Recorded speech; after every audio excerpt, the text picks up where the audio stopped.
누가 앞길을 가로막으면 보통은 싫어합니다. 누군가 앞길을 가로막으면 굉장히 불편해하고 싫어합니다. 이런 적 있죠. 한 번은 짚고 넘어가야 되겠다. 그동안은 지나갔는데 한 번은 좀 짚고 넘어가야 되겠다 싶어 따지려는데 그것을 누가 말리거나 가로막으면 어떻게 될까요? 거기서 딱 멈출까요? 아니면 갑자기 흥분해서 일이 더 커지게 될까요? 대부분은 뜯어 말리면 그게 말려지지가 않아요. 대부분은 분명 처음에 그럴 생각까지는 아니었을 텐데, 얘기를 해보면 처음에 분명히 그럴 생각까지는 아니었을 텐데 뜯어 말리는 것으로 인해서 감정이 격해지고 행동이 과격해지기 쉽습니다. 가만 놔뒀더라면 어떻게 됐을까요? 제풀에 지쳐서 중간에 그만두던지 아니면 한두 마디 하다가 말았을 텐데 뜯어 말리는 바람에 문제가 되는 경우가 아마 우리 많이 경험해 보셨을 것 같습니다. 오늘 하나님이 화를 내고 계십니다. 오늘 하나님이 굉장히 화를 내고 계세요. 그런데 진정 원하시는 것이 무엇일까? 우리가 오늘 이것을 함께 묵상하려고 합니다. 오늘 하나님이 화를 내고 계신데 진정 무엇을 원하고 계신지를 잠잠히 묵상하려고 합니다. 에스겔 선지자는 이스라엘이 하나님을 버렸다, 너희가 우상을 숭배했다, 이러한 예언과 환상으로 이스라엘을 책망하고 있어요. 우리가 지금 계속 묵상하고 있는데 에스겔 선지자는 너희가 하나님을 버렸다, 우상을 섬기고 있다, 이것을 예언과 환상으로 책망하고 있습니다. 너희가 주권자이신 하나님을 버린 것이다. 하나님이 주권자이신데 너희가 버렸다. 그 패역의 역사가 참으로 오래되었다.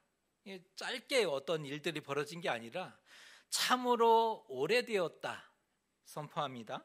심판을 위해서 날선 칼을 보내실 것이고 바벨론을 심판의 도구로 사용하리라 경고합니다.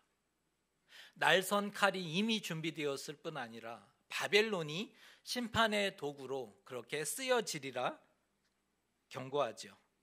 이스라엘아, 너는 피 흘린 성읍이라. 그러니까 이스라엘의 별명을 지어주는데 너는 피 흘린 성읍이다, 이렇게 별명을 지어주면서 모든 가증한 일로 인해 너를 문나라 가운데에 흩어버리리라 책망합니다. 하나님이 모든 민족 중에 오직 이스라엘을 택하시고 자기 백성을 삼아 주셨죠. 여러 민족이 있었지만, 여러 나라가 있었지만 오직 이스라엘을 택하시고 자기 백성을 삼아 주셨어요. 그 택하신 이유는 이스라엘이 크고 강한 백성이어서가 아니었다는 거예요. 신명기에서 왜 이스라엘 백성을 택했는지를 명확하게 보여주고 있는데 이스라엘이 크고 강한 백성이었기 때문이 아니라는 겁니다. 다른 민족보다 거룩했기 때문에, 다른 민족보다 뛰어나고 지혜롭기 때문이 아니었다는 거예요. 오직 하나님의 선택이었고 은혜 때문이다를 명시하죠. 신명기 말씀에서 너희 때문이 아니라 하나님의 은혜로움 때문이다, 하나님의 선택이다, 이것을 명확하게 말씀합니다. 하나님의 백성이 얼마나 영화롭고 아름답고 복을 받는지 모든 민족에게 보이기를 원하셨어요. 하나님을 섬기는 백성들이 얼마나 아름답고 얼마나 행복한지, 얼마나 하나님으로부터 많은 복을 받는지를 모든 민족에게 보이기를 원했다는 거예요. 그것을 보고 듣고 깨우쳐서 열국과 온 땅이 하나님께 돌아오게 하는 구원 모델로 삼고자 하신 겁니다. 이스라엘의 역할은 구원 모델이에요. 온 땅의 민족으로부터 그들이 보고 듣고 깨달아서 하나님께 돌아오도록 하는 구원 모델, 이스라엘입니다. 하지만 이스라엘이 하나님의 모든 계획을 망쳐 놓았습니다.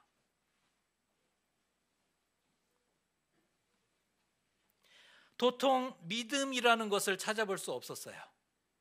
역사 가운데 믿음의 모습을 발견할 수가 없었다는 거예요. 본이 되지 못했다는 거죠. 하나님이 너무나 속상한 나머지 심지어 이런 말씀을 하십니다. 우리가 주중에 묵상했던 22장 18절의 말씀입니다. 인자야, 이스라엘 족속이 내게 찌꺼기가 되었나니 곧 풀무불 가운데에 있는 노시나 주석이나 쇠나 나비며 은의 찌꺼기로다. 하나님이 너무나 속상한 나머지 이런 말씀까지 하십니다. 이스라엘은 영광과 거룩을 버리고 스스로 찌꺼기가 되고 말았어요. 영화로움이 있었고 거룩함이 있었는데 스스로 버려버리고 찌꺼기가 되었어요. 이 말은 쓰레기가 되었다는 소리예요. 쓰레기 취급을 받게 되었다는 의미입니다. 그럴진데 이스라엘에게 어떤 처분이 내려질까요?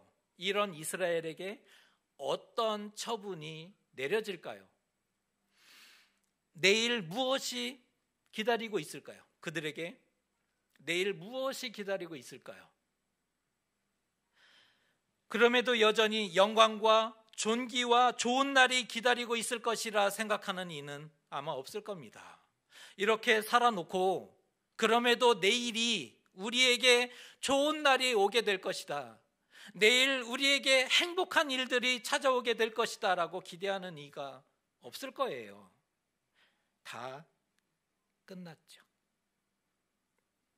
마침내 하나님이 분노를 쏟으시게 될 것이고 풀무불에 다 태워지고 녹아지게 될 겁니다. 한때 그들은 거룩한 백성이라고 불렸지 않습니까? 이스라엘은 한때 거룩한 백성이었어요. 하지만 지금은 찌꺼기라 불리우고 있어요. 거룩한 백성이었는데 지금은 찌꺼기가 되고 있습니다. 하나님을 버림으로 자신들의 지위를 완전히 잃어버리게 된 거예요. 하나님을 잃어버리고 하나님을 버린 결과로 자신들의 지위가 빼앗기게 된 겁니다. 하나님이 이 정도까지 분노하셨다면 다 끝난 거 아닐까요? 오늘 말씀을 읽어보면 굉장히 가슴이 아파요. 하나님이 이처럼 이 정도까지 분노하셨다면 다 끝난 거 아닐까? 누가 무엇을 할 수 있을까?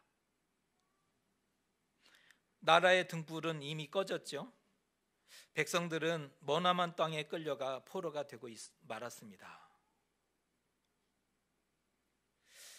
하나님이 탄식하는 장면이 오늘 읽었던 장면에 나오는데 하나님의 탄식을 들어보세요. 29절입니다. 이 땅 백성을 향해 얘기하는 거예요. 이 땅 백성은 포악하고 강탈을 일삼고 가난하고 궁핍한 자를 압제하고 나그네를 부당하게 학대하였으므로. 참으로 절망적인 상황입니다. 이보다 더 나쁠 수 없습니다. 더 이상의 꿈과 희망을 말한다는 게 무의미해요. 어디에 꿈이 있는 거예요? 어디에 희망을 얘기할 수가 있어요? 더 이상의 꿈과 희망을 말한다는 것이 완전히 무의미해져 버렸죠. 그런데 이상한 점은 말 그대로 캄캄하고 암흑인데 에스겔서를 읽어보면 마음이 아파요. 그렇죠? 답답해요. 이 많은 하나님의 진노와 심판이 가득가득하기 때문에 세상이 그냥 캄캄한 거예요. 에스겔이 바라보는 세상은 캄캄합니다. 그냥 암흑이에요. 그런데 하나님은 계속 선지자를 찾으셨다는 거예요. 이상하지 않습니까? 에스겔서를 읽으면서 여러분은 이상한 점을 발견해야 된다는 거예요. 세상은 그냥 캄캄한데 하나님은 계속해서 선지자를 찾고 계신다는 거예요. 뭐라고 부르세요?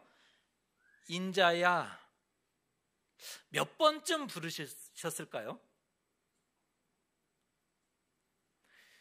신실한 서기관들이 어느 시대나 있기 마련인데 이것을 다 세봤다는 거예요.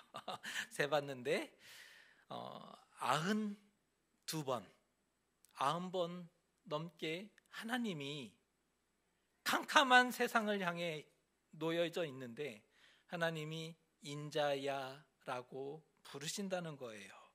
이쯤이면 거의 스토커 수준이죠. 이건 스토커예요.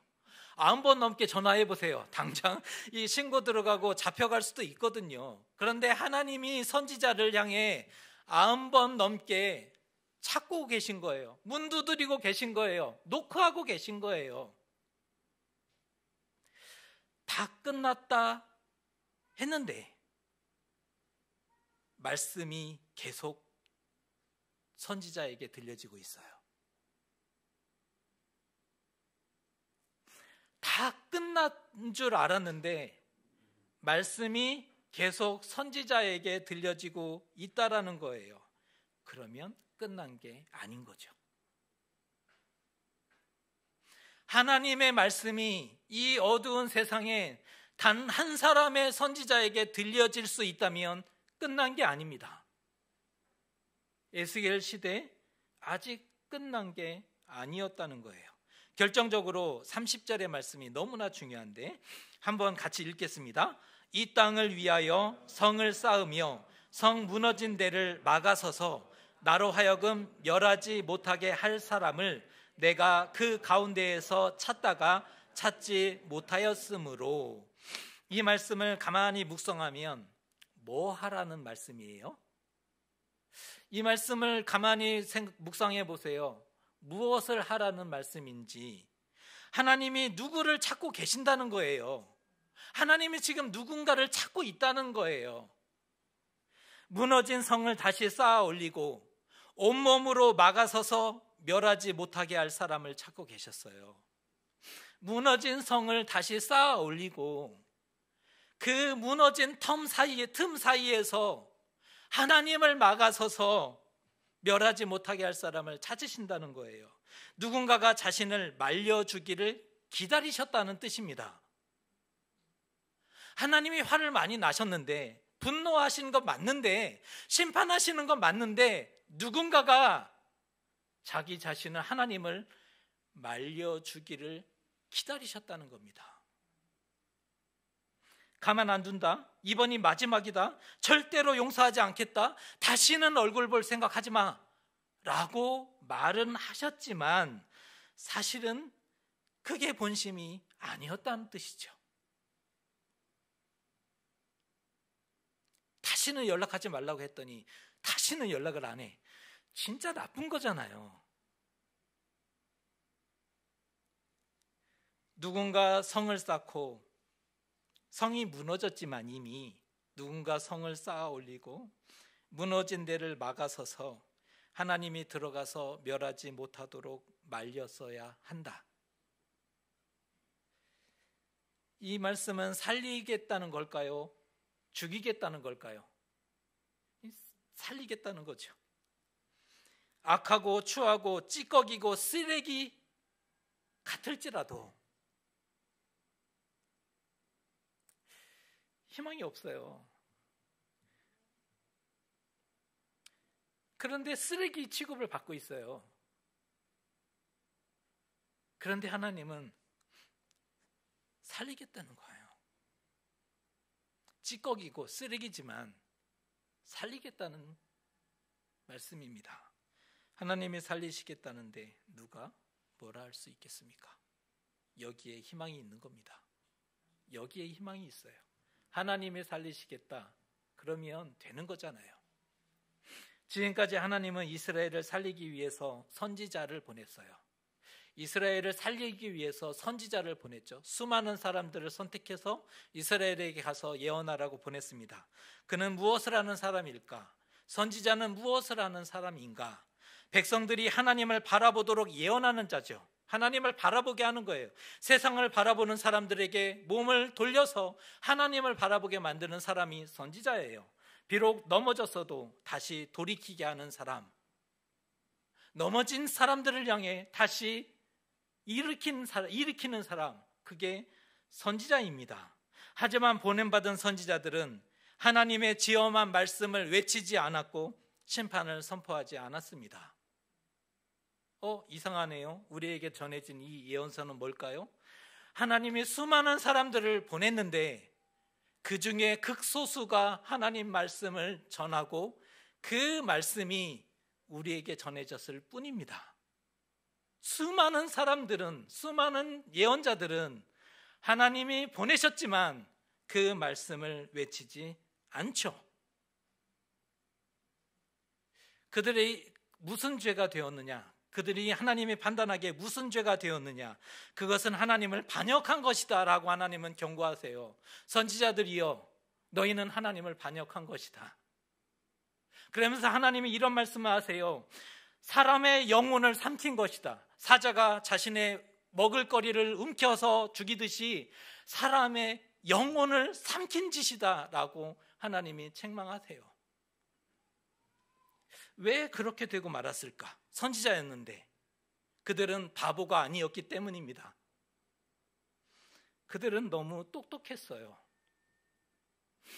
바보가 아니었기 때문에, 똑똑했기 때문에 갈 수 없었던 거죠. 왜냐하면 백성들이 듣기 싫어한다는 것을 뻔히 아는데,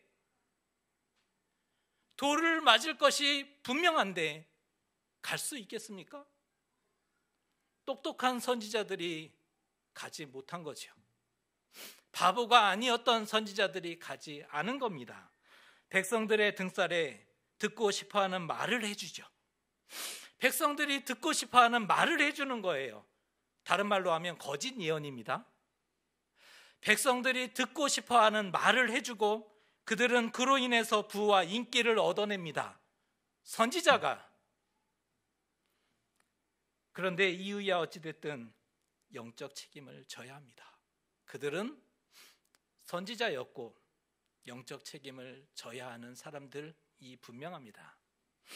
또 하나님은 이스라엘을 위해서 제사장을 세웠죠. 하나님이 세우신 인물들이 나오는데 하나님이 이스라엘을 위해서 제사장을 세워주셨어요. 그들은 무엇을 하는 사람인가? 제사장은 무엇을 하는 사람인가? 말씀을 가르치고 백성들로 하여금 거룩하게 살도록 돕는 사람이죠. 말씀을 가르치는 사람이에요. 백성들이 거룩하게 살고 예배하고 찬양할 수 있도록 인도하는 사람들입니다. 돕는 사람이에요. 하지만 정작 자신이 하나님의 말씀을 범했고 주어진 역할조차 감당하지 못하는 존재가 되고 말았어요. 거룩한 것과 속된 것을 구별하지 않아요. 무엇이 거룩한 것인지 속된 것인지 구별하지 않습니다. 부정함과 정함을 가르치지 않았어요. 예배가 무너져도 오케이. 백성들이 세상을 사랑하여 나아가는데 오케이. 틀렸다라고 얘기하지 않아요. 예배가 무너져도 괜찮다. 백성들이 세상을 사랑하여 그곳에 수고하며 땀 흘리며 나가는 모습을 보고도 오케이. 하나님이 기뻐하시는 것과 싫어하시는 것을 구별하지 않고 부지런히 가르치지 않았어요. 대신 백성들이 기뻐하는 것과 싫어하는 것을 구별합니다. 하나님이 기뻐하시는 것과 싫어하시는 것은 구별할 생각은 안 하고 백성들이 기뻐하는 것과 싫어하는 것을 잘 구별해요.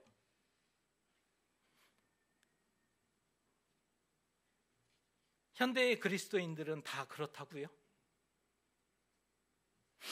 시대가 어쩔 수 없다고요? 틀린 것을 틀렸다고 가르치지 않았다는 겁니다. 코로나 시대에 할 수 없었죠. 정말 할 수 없었습니까? 틀린 것을 틀렸다라고 제사장들이 가르치지 않았어요. 이것은 분명 변명의 여지 없이 직접 책임을 져야 합니다.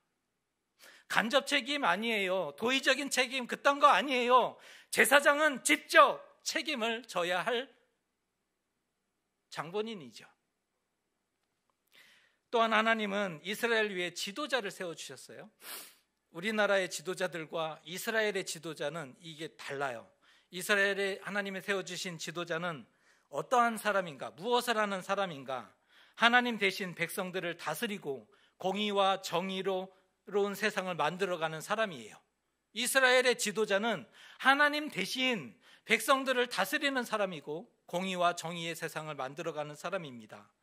다시 말해 하나님이 세우시고 맡기신 사람이죠. 다른 말로 하나님의 대리자입니다. 이스라엘의 지도자는 하나님의 대리자예요. 하지만 오히려 앞장서서 백성들을 억압하고 강탈하기 바빴어요. 지도자들이 백성들을 억압하고 강탈합니다. 불의한 이익을 탐했고 수많은 피를 흘림으로 영혼을 멸하였다라고 써주는데 영혼을 죽였다라는 표현이죠. 지도자들이 백성들의 영혼을 고혈을 짜냈던 겁니다. 탐욕과 권력에 눈멀어 사명을 포기했으니 자신의 영혼으로 책임져야 하지 않습니까? 자신의 영혼으로 책임져야 하는 거죠. 성적표가 나왔는데 처참합니다. 성적표를 받아들었는데 선지자, 제사장, 지도자 처참합니다. 영적 책임을 가진 자들, 하나님이 보내신 이들이 하나같이 다 무너져 버렸죠. 사명을 포기했을 뿐 아니라 맡기신 일들에 전혀 책임을 다하지 못했던 겁니다. 그 땅의 백성들, 그랬더니 그 땅의 백성들, 보통 평민들을 얘기하는 거예요. 그 땅의 백성들이, 그런데 그 땅의 백성들이 무엇을 보았을까? 무엇을 들었을까? 어떠한 삶을 살아냈을까를 오늘 성경이 기록해주고 있잖아요. 그 땅의 백성들은 한술 더 떠서 기대 이상으로, 상상 이상으로 폐역했고 가증한 삶을 살아냈다라고 써주고 있어요. 기대 이상으로, 상상 이상으로 가증한 삶을, 폐역한 삶을 살아냈다는 거예요. 오래도록 반역했죠. 많은 기회를 줬음에도 은혜와 복을 발로 걷어차버렸죠. 깨어있는 선지자도 없어요. 제대로 가르치는 제사장도 없어요. 공의와 정의로 다스리는 지도자도 없어요. 그로 인해서 책망받지도 배우지도 돌봄받지 못했던 백성들이 놓여 있어요. 총체적인 난국입니다. 어쩌면 멸망당에 마땅할지 몰라요. 그냥 멸망당해도 그냥 싼 거죠. 여기에 희망을 얘기할 수 있어요? 여기에 내일을 얘기할 수 있습니까? 그냥 멸망당해도 마땅하구나.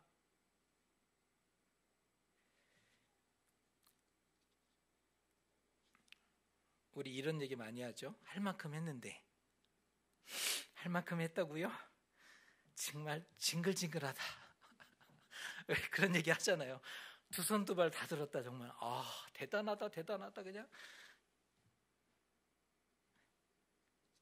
그런데 그건 순전히 우리 생각이래요. 여기서부터 이제 말씀이 시작됩니다. 그런데 그것은 순전히 우리 생각이랍니다. 그럼에도 하나님은 아직 포기하지 않으셨대요. 어떻게 그것을 아는가? 이미 캄캄하고 이미 다 죽기 일보 직전이에요. 바람 앞에 등불이고. 그런데 그것은 우리 생각이라는 거예요. 하나님은 포기하지 않으셨어요. 어떻게 그것을 아는가? 오늘 말씀입니다. 그래서 오늘 말씀이 굉장히 에스겔서에서 오늘 본문은 굉장한 의미를 가지고 있는 말씀인데, 오늘 하나님 자신을 막아서서 멸하지 못하게 할 사람을 찾고 계셨지 않습니까? 그것을 보면 아직 끝이 아님을 알 수가 있다는 겁니다. 하나님은 이스라엘의 죄악을 다 알고 계셨어요. 모르셔서 지금 이 상황이 된 게 아니에요. 다 알고 계셨죠. 또 이미 오래도록 보셨어요. 오래도록 보고 계셨어요. 하지만 그 행위대로 다 갚지 않았고 멸절시키지 않으셨죠. 행위대로 갚았다면 우리 중에 누가 하나님 앞에 살아있을 자 누가 있겠습니까? 이스라엘을 더하죠. 행위대로 갚았다면 누가 살아있었겠어요? 그런데 행위대로 다 갚지 않았고 멸절시키지 않으셨어요. 온 세상이 캄캄하고 희망이 없을지라도 여전히 성을 쌓으며 무너진 데를 막아서서 하나님의 진노와 심판을 말려줄 사람을 찾고 계신다는 거예요. 하나님이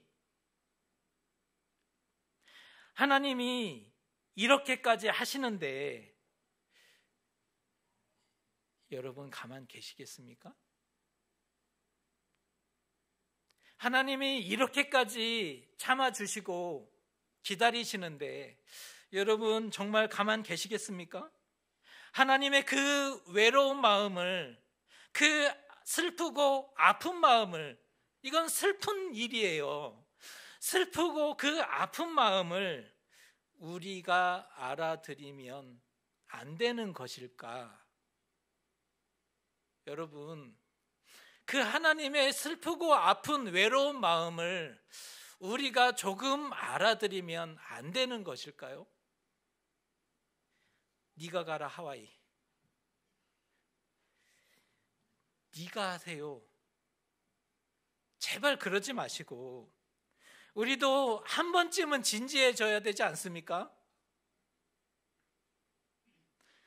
이때라도 단 한 번이라도, 일생 단 한 번이라도 하나님 앞에 진지해져야 되는 거잖아요. 하나님 지금 농담하는 거 아니시잖아요.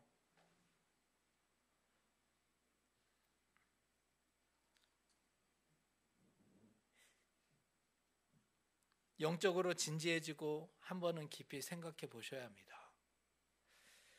주변인으로 남지 마세요. 주변인으로. 이해가 안 되는 그런 길일 수 있어요. 그렇지만 주변인으로 남을 필요는 없습니다. 남 이야기 하는 거 아니잖아요. 무슨 얘기를 하면 남 이야기처럼 그렇게 생각하시지 마셨으면 좋겠어요. 우리 얘기입니다. 그리고 우리 하나님 얘기예요. 우리 얘기인 거예요, 지금. 그리고 우리 하나님 얘기를 하고 있는 거예요. 익명의 그리스도인이 남은 자가 아닙니다. 나만 잘 믿으면 되지. 그 익명의 그리스도인이 자신감이 있을지는 모르지만 하나님은 남은 자라고 말씀하지 않으세요. 이해가 안 되는 길이지만 하나님이 가라 하시니 끝까지 순종하고 따라가는 자가 남은 자죠. 바벨론이 침략해 왔어요. 항복해라. 포로가 되라. 너희는 바벨론의 포로가 될 것이다. 그게 어떻게 받아들일 수 있는 말씀일까요? 이해가 안 가는 거죠. 항복하라니요. 끝까지 싸워야지. 포로가 되라니요. 나라가 멸망할 것이다. 성전은 무너질 것이다. 너희는 포로가 되는 것이 맞다. 그거를 어떻게 받아들일 수 있을까요? 그런데 이해가 안 되지만 끝까지 순종하고 따라가는 자, 그들이 남은 자가 되었습니다. 나도 간다 하와이. 이래야 되는 거예요. 네가 가라가 아니라 나도 간다 하와이. 더 좋은 것은 뭐예요? 함께 가자 하와이. 제가 농담처럼 전해드리지만 네가 가라 여기에서 잊지 마셨으면 좋겠어요. 나도 간다. 함께 가자. 이스라엘을 끝까지 아끼고 심판을 주저하셨던 하나님, 주저하고 계신 거예요. 너무 아끼고 사랑하니까 주저하고 계셨어요. 하나님의 분노와 심판을 막아서고 멸하지 못하게 할 사람을 지금도 기다리고 계십니다. 에스겔 시대에만 옳은 말씀이 아니라, 적용되는 말씀이 아니라 오늘의 이 시대에 어쩌면 더 적용해야 하는 말씀이죠. 하나님이 멸하지 못하도록 막아설 줄 사람, 말려줄 사람, 그 한 사람을 이 시대에 하나님이 찾고 계십니다. 막아설 때 사람처럼 분노하거나 흥분하거나 과격해지지 않을 거예요. 사람은 말리면 잘못하면 맞아요. 말렸다고. 그런데 하나님을 말리면, 그런데 사실 생각해 보면 사람이 감히 하나님을 막을 수 있을까? 이미 안 되는 얘기인데 하라는 거잖아요. 우리가 하나님을 가로막을 때, 막아설 때 하나님은 기다렸다는 듯이 참 잘했다, 고맙다라고 말씀하실 거예요. 고맙다. 흩어진 곳에서 다시 모으고 살리고 회복하리라. 내 이름을 걸고 맹세한다 라고 말씀해 주실 겁니다. 하나님은 분노를 쏟지 못하십니다. 진노의 불로 멸하지 못하십니다. 행위대로 우리의 머리에 보응하지 못하십니다. 하나님의 심판은 실패입니다. 왜냐하면 여러분이 막아서 주실 것이기 때문입니다. 하나님의 심판을 실패로 만드는 사람, 하나님의 백성과 남은 자들의 진정한 수호자가 되어 주시기를 주님의 이름으로 축복합니다.